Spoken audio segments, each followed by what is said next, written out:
Hi there. I'm Tirsi, and I want to take a moment and welcome you to the Unreasonably Grateful podcast. Thank you so much for being here. And every week I take a moment to welcome new people. I know that new people join on a regular basis. And then there are those of you that have been listening in for, maybe a couple years now. And I want to thank you for being a part of my journey and allowing me to be a part of your journey as well. And just a reminder that we're still in a series where I'm reading a story from my book, Unreasonably Grateful Living in Grace by Choice. I just want to say something about that for a moment. You know, we all have circumstances that impact and affect our life. And what I mean by living in grace by choice is it actually is those circumstances. It is the day to day events that happen in our life that create an opportunity for us to choose. And choice is maybe one of the most powerful and transformative options that we have. And every day, every moment, we make multiple choices that actually lead and create our experience. And to live in grace by choice is to actually embody and live with a grateful heart.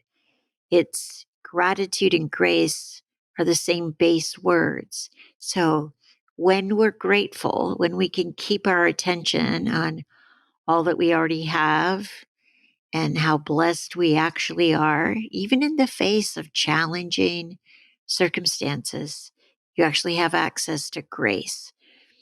And grace is oftentimes described as kind of unmerited blessings. It's love that pours into us from what I believe is a loving creator.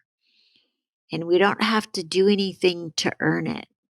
However, when we keep our attention on gratitude, when we're grateful for every breath, for every day, for this life, and for all the sets of circumstances that we face, it gives us like a direct line to experiencing that grace that is so graciously given to all of us, each of us, every one of us, if we just put ourselves in alignment to receive it. You know, I started doing these calls. I offered a couple of dates or several dates for people to sign up for a free call with me. And it was really inspired by some friends who said, you know, there's such value in kind of sitting with an elder and having their wisdom kind of bestowed on us. And for me, my experience was actually, I don't know, the older I get, the more I see how beautiful those that are coming up behind me are and how painful it is that so much of our life energy and our time gets focused on some idea that there's something wrong with us, something's missing, or whatever that personal battle, that internal battle that you or I or anyone else might be facing is such a distraction to how incredible and amazing you are. So I created these calls to just see what was it like if people signed up for, 30 minutes and I just had the opportunity to reflect back to them their beauty and their wisdom and their grace. And was that beneficial? So, anyway, you can go to my website, tercyenglehart.com, and there will be opportunities to sign up for sessions if it's something that you're interested in. And yeah, I'm just making it available. And it's like having a talking, loving mirror, so to speak, because oftentimes the conversations that we have with ourselves are detrimental instead of encouraging. Okay, so back to this podcast. I don't have your answers, you do. But sometimes when other people share their stories, we can see things for ourselves in a way that we can't normally see them when we're just looking at our own life. We see it in somebody else, and it's like, oh, there's an opening. And oftentimes there's a freedom. So that's my hope. And every week, I promise you, I'll I'll open my heart. I'll let some of the wisdom that I've gleaned over my 38 years of recovery from 20 years of dealing with a food addiction to kind of trickle out. And hopefully, there's something in what I share that makes your journey a little bit easier or takes you a little bit further down the road. All right. So, this week's story is actually called Joy. And it's really about how oftentimes we're healed in unexpected and unimagined or what even seems like miraculous ways.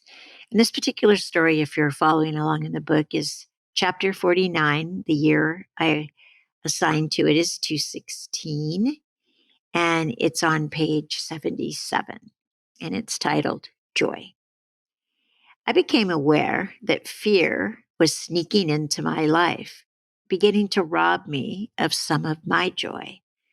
I'm pretty good at confronting it. However, I found myself saying, oh, it doesn't really matter, or it could be so much worse, thinking that I was diminishing the power that fear can have. However, I recognized I was actually denying my unwillingness to address it.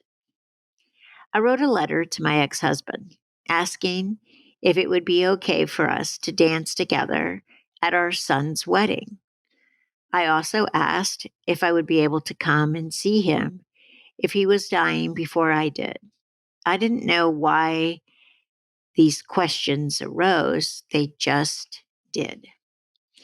He wrote back that he would ask his wife about the dance, and he couldn't imagine that either of us would actually die in a vacuum as we shared a son. And he would surely know what was happening in either of our worlds, and he would be sure that he knew that I was welcome to come and to see him. As the wedding drew near, he wrote again saying that he didn't think the dance would be possible as it would be too uncomfortable for his wife. I could feel the letting go happening inside of me. I think it's like that with long held hopes, childhood dreams, or even cultural expectations that we might not even have chosen, yet we live with them. And maybe there is some pain wanting to be soothed, or some sorrow still unexpressed, seeking freedom. The wedding was small and beautiful, simple and elegant. And by the time there was some dancing, I was already snuggled into the bed with a grandchild needing some comforting and rest. In the studio off of the veranda where the dancing was taking place, I hadn't thought much of the missed opportunity as I lay there listening to the music while feeling the warmth of a sleeping child. The door opened and someone came in to use the bathroom. On their way, I opened my eyes and I saw the image of a man and child in the darkened room. Only moments after I felt someone kiss me gently on the cheek, it took me a while before I realized that it was the father of my youngest son, whose wedding it was. I've often thought of the kindness of his action. No words were spoken, and yet my desire for the opportunity to dance was more than fulfilled.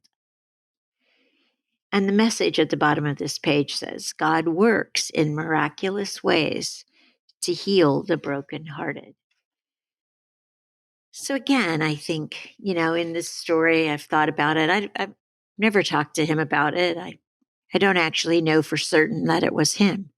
However, at some level, I believe that it was. And I think it was just that kindness, the connection, the willingness to express gratitude for what we'd been through and the pain and the loss and the reconciliation and the marriage of our son. So I share this story because most of us who have been through some type of addiction, pain, loss, suffering, abuse, trauma, there are those healing opportunities that we hope or we wish we could have oftentimes with relationships that maybe didn't end as well as we hoped they would have, or maybe didn't end well at all. And yet, there's some lesson and some opportunity in the reconnecting of appreciating what came from that, learning from the challenges that we went through, and just being grateful for how we've come through it and where we are now. And so, whatever you might be facing or whatever you might be going through, I encourage you to look for one, opportunities to be transparent and open, make requests. Don't let yourself get caught or triggered by fear. Don't let fear rip you off of maybe confronting or asking for what you'd love to have happen, and then surrendering. It may not happen. And yet, my experience is oftentimes, even if it doesn't happen, there is some way, some miraculous way, some unexpected way that the fulfillment that you wanted to experience out of the event that you thought might create that comes to you. And it oftentimes comes to you in unexpected ways. So this week, see if you can't catch where fear might be distracting you from something that you'd actually love to see healed or get completed, and then see if there's a request to make, and then the opportunity to be open to having that experience in perhaps a surprise or unexpected way. Okay? Have a beautiful week, and I'll see you next week. And thank you again for being on this journey with me.